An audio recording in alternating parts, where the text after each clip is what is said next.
ದಾಟಿ ಮೌಢ್ಯತೆಯನ್ನ ತೊಲಗಿಸಿ ಆತ ಸಮಾಜದ ಕನಸನ್ನ ಕಂಡ. ವೈಚಾರಿಕೆಯ ಸಮಾಜ ಅದು ಬೆಳಿಬೇಕು ಅಂತಕ್ಕಂಥ ಆಸೆಯನ್ನ ಕಂಡ. ಅಂದ್ರೆ ಮೂಢ ಭಕ್ತಿ ತೊಲಗಬೇಕು, ವೈಚಾರಿಕ ಚಿಂತನೆ ಮನಸ್ಸರಲ್ಲಿ ಬೆಳಿಬೇಕು. ಅವಾಗ ಒಂದು ಸಮಾಜ ಏನಾಗುತ್ತೆ, ಒಳ್ಳೆಯ ರೀತಿಯಲ್ಲಿ ಬೆಳವಣಿಗೆ ಆಗುತ್ತೆ ಅಂತಕ್ಕಂಥ ಆಲೋಚನೆಯನ್ನ ಬಸವಣ್ಣ ಇಟ್ಟುಕೊಂಡಿದ್ದ. ಬಹುಶಃ ಅದಕ್ಕೆ ಜನಪದರ ಒಂದು ಪುಷ್ಟಿಯನ್ನ ಕೊಡ್ತಾರೆ.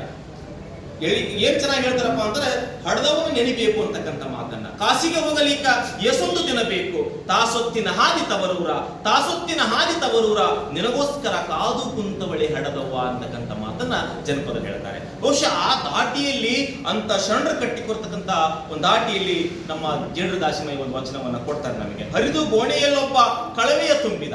ನೋಡ್ರಿ, ಈ ಮೌಢ್ಯದ ಭಕ್ತಿ ನಮ್ಮನ್ನು ಎಷ್ಟು ಅಪಾಯಕಾರಿಯನ್ನಾಗಿ ಮಾಡುತ್ತೆ.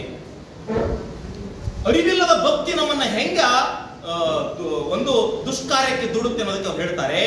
ಹರಿದ ಕಣಿವೆಯಲ್ಲಿ ಒಬ್ಬ ಕಳವೆಯ ತುಂಬಿದ, ಇರುಳೆಲ್ಲ ನಡೆದನು ಸುಕ್ಕ ಕಂಜಿ. ಹಿಂದಿನ ಕಾಲದಾಗ ನಾವು ಒಂದು ಪ್ರದೇಶದಿಂದ ಇನ್ನೊಂದು ಪ್ರದೇಶಕ್ಕೆ ನಾವು ಏನಾದರೂ ವಸ್ತುಗಳನ್ನ, ಒಡವೆಗಳನ್ನ, ಕಾಳುಕಡಿಗಳನ್ನ ತುಂಬಿಕೊಂಡು ಹೋಗ್ಬೇಕಾದ್ರೆ ನಾವು ಅವರಿಗೆ ಸುಂಕ ಕೊಡ್ಬೇಕಾಗಿತ್ತು, ಟ್ಯಾಕ್ಸ್ ಕೊಡ್ಬೇಕಾಗಿತ್ತು. ಕುಷ್ಟಗಿಯ ಗಡಿ ದಾಟಿಯಲ್ಲಿ ನಾವು ಮುಂದಕ್ಕೆ ಹೋಗ್ಬೇಕಾದ್ರೆ ಟ್ಯಾಕ್ಸ್ ಕೊಟ್ಟು ಹೋಗ್ಬೇಕಾಗಿತ್ತು. ಆದ್ರೆ ಹಿಂದಿನ ಕಾಲದಲ್ಲಿ ಆ ಗಡಿಗಳಿತ್ತು, ಅಲ್ಲಿ ಸುಂಕದ ಕೇಂದ್ರಗಳಿತ್ತು. ಅದಕ್ಕೆ ಸುಂಕಕ್ಕೆ ಒಬ್ಬ ಏನ್ ಮಾಡ್ತಾನೆ, ಹರಿದ ಗೋಡೆಯಲ್ಲೊಬ್ಬ ಕಳವೆಯ ತುಂಬಿ ಕಾಳನ್ನು ತುಂಬಿಕೊಂಡು ಹೋಗ್ತಾನೆ. ಹರಿದ ಗೋಣಿಯಲ್ಲಿ ತುಂಬಿದ ಕಾಳು ಎಂತ ಪ್ರತೀಕ ಅಂತಂದ್ರೆ ಮೌಢ್ಯದ ಪ್ರತೀಕ. ಹರಿದ ಗೋಣಿಯಲ್ಲೊಬ್ಬ ಕಳವೆಯ ತುಂಬಿದ, ಇರುಳೆಲ್ಲ ನಡೆದನು ಸುಂಕ ಕಂಜಿ. ರಾತ್ರಿಯೇ ಒಂದು ಹರಿದ ಗೋಣಿ ಒಳಗ ಕಾಳು ತುಂಬಿಕೊಂಡು ಹಿಂದಾಕೊಂಡು ರಾತ್ರಿ ಎಲ್ಲ ನಡೆದ. ಎದಕ್ಕಂಜಿ, ಟ್ಯಾಕ್ಸ್ ಕಟ್ಟಬೇಕಾಗತ್ತ, ನಾನು ಸುಂಕ ಕಟ್ಟಬೇಕಾಗತ್ತಾ, ರೊಕ್ಕ ಕೊಡ್ಬೇಕಾಗತ್ತಂತಕ್ಕಂಥ ಆಲೋಚನೆಯಿಂದ ಹರಿದ ಗೋಣಿಯಲ್ಲೊಬ್ಬ ಕಳವೆಯ ತುಂಬಿದ, ಇರುಳೆಲ್ಲ ನಡೆದನು ಸುಂಕ ಕಂಜಿ. ಕಳವೆಯೆಲ್ಲ ಹೋಗಿ ಅಂದ್ರೆ ಅಲ್ಲಿರೋ ಕಾಳು ಧಾನ್ಯಗಳೆಲ್ಲ ಹೋಗಿ ಬರೀ ಗೋಣಿ ಉಳಿದಿತ್ತು. ಅಳಿದವನ ಮನ ಭಕ್ತಿಯಿಂದಾಯಿತು ಕಾಣ ರಾಮನ ಅಂತ ಹೇಳ್ತಾನೆ. ಅಂದ್ರೆ ನಾವು ಅರಿವಿಲ್ಲದ, ದೃಢತೆ ಇಲ್ಲದ, ಪರಿಪಕ್ವವಿಲ್ಲದ ಭಕ್ತಿ ಇದೆಯಲ್ಲ, ಅದೇನಾಗುತ್ತೆ, ನಮ್ಮ ಇದೇನಂದ್ರೆ ನಮಗೆ ವೈರಿ ಆಗುತ್ತೆ, ಅದು ನಮ್ಮನ್ನ ನಷ್ಟಕ್ಕೆ ದೂಡುತ್ತೆ, ನಮ್ಮ ಅರಿವಿಗೆ ಅದು ಹಾನಿ ಆಗುತ್ತೆ ಅಂತಕ್ಕಂಥ ಮಾತನ್ನ ನಮ್ಮ ಶರಣರಾಗಿರ್ತಕ್ಕಂಥ ನಮ್ಮ ಜೇಡ್ರ ದಾಸಿಮಯ್ಯನವರು ಈ ವಚನವನ್ನ ಕೊಡ್ತಾರೆ. ಬಹುಶಃ ಮಂಡೆಯ ಬೋಳಿಸಿಕೊಂಡು ಮಡಿದ ಗೋಸಿಯ ಕಟ್ಟಿದಡೇನು ಕಂಡವರಿಗೆ ಕೈ ಮುಗಿದು ಹೇಳ್ತಾರೆ. ಬಹುಶಃ ನಿಮ್ಮ ಮನಸ್ಸು ದೃಢ ಇಲ್ಲ ಅಂತಂದ್ರೆ ನಾವು ಏನ್ ಮಾಡಿದ್ವಿ ವ್ಯರ್ಥ ಅಂತ ಹೇಳ್ತಾರೆ. ಅದಕ್ಕೆ ನವಲಿಂಗದ ನಾಗಲಿಂಗಜ್ಜ ಅದಕ್ಕೆ ಪೂರ್ವವಾಗಿ ಹೇಳ್ತಾನೆ.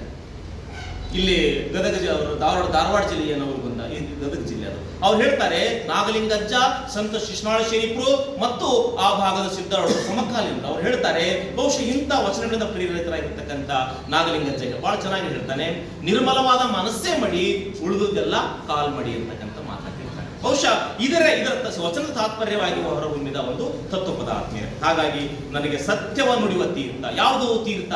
ಸತ್ಯ ನುಡಿ ತೀರ್ಥ, ಭಕ್ತಿಯ ನಡೆ ತೀರ್ಥ, ಮುಕ್ತಿಯ ಪ್ರಸಂಗ ಉಳ್ಳೆಡೆ ತೀರ್ಥ, ಹರಿಯುವ ನದಿ ಎತ್ತಣ ತೀರ್ಥ ರಾಮನಾಥ. ಹರಿಯುವ ನದಿ ತೀರ್ಥ ಅಲ್ಲ, ಯಾವುದು ನಾವು ಸತ್ಯವಾಗಿ ನಡ್ಕೊಂಡ್ರೆ, ಸತ್ಯ ದಾರಿಯಲ್ಲಿ ಹೋದ್ರೆ ಅದು ನಮಗೆ ತೀರ್ಥ. ಭಕ್ತಿಯ ನಡೆ ತೀರ್ಥ, ಒಳ್ಳೆಯ ಭಕ್ತಿ ಇದೆಯಲ್ಲ ಅದು ನಮಗೆ ತೀರ್ಥ. ಮುಕ್ತಿಯ ಪ್ರಸಂಗ, ಸಾವಧಾನವಾಗಿ ಎಲ್ಲರಿಗೂ ಬೇಕಾಗಿ ಬದುಕುವುದಿದೆಯಲ್ಲ ಅದು ತೀರ್ಥ.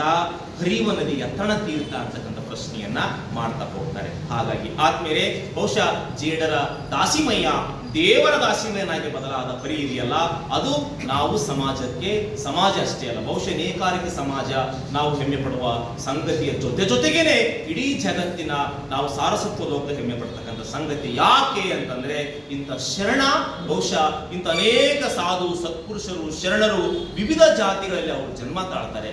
ಯಾರು ಕೂಡ ನಾವು ಅರ್ಜಿ ಹಾಕೊಂಡು ಇಂಥ ಜಾತಿಯಲ್ಲಿ ಹುಟ್ಟಬೇಕಂತ ಬಯಸೋದಿಲ್ಲ.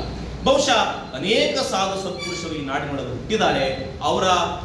ಅವರಿಂದ ಅವ್ರ ಜಾತಿಗೆ ಇವತ್ತ ಗೌರವ ಬರ್ತಾ ಇದೆ ಅನ್ನೋದು ಒಂದ್ ಕಡೆಗಾದ್ರೆ, ಬಹುಶಃ ಇವರು ಬರೇ ಕೇವಲ ಒಂದು ಜಾತಿಗೆ ಸೀಮಿತವಲ್ಲ, ಇವರು ಇಡೀ ಮನುಕುಲದ ಸಮಾಜಕ್ಕೆ ಸೇರಿದವರು, ವಿಶ್ವಕ್ಕೆ ಸೇರಿರ್ತಕ್ಕಂಥ ಮಹಾತ್ಮರಂತ ಹೇಳ್ತಾ, ದೇವರ ದಾಸಿಮಯ್ಯನವರ ಬದುಕು, ಅವ್ರ ಮುಕ್ತಿ ಸಿಕ್ಕಿದೆ. ಅವರ ಮುಕ್ತಿ ಅವ್ರ ದಾರಿಯಲ್ಲಿ ನಾವು ನಡಿಬೇಕಾಗಿದೆಯಲ್ಲ, ಬಹುಶಃ ಇಂಥ ಅವರ ವಚನದಂತೆ ನಾವು ಬದುಕಿದ್ರೆ ಮೌಢ್ಯ ತೊಲಗಬೇಕು, ವೈಚಾರಿಕತೆ ಬೆಳಿಬೇಕು, ಒಳ್ಳೆಯ ಭಕ್ತಿ ಮಾರ್ಗದಲ್ಲಿ ನಾವು ನಡಿಬೇಕು ಅನ್ನೋದನ್ನ ಅವ್ರು ಹೇಳ್ತಾ ಹೋಗ್ತಾರೆ. ಸಾಮಾಜಿಕ ಕ್ರಾಂತಿಯನ್ನ ಮಾಡಿರ್ತಕ್ಕಂಥ ಇಂಥ ಮಹಾತ್ಮರ ಉದ್ದೇಶ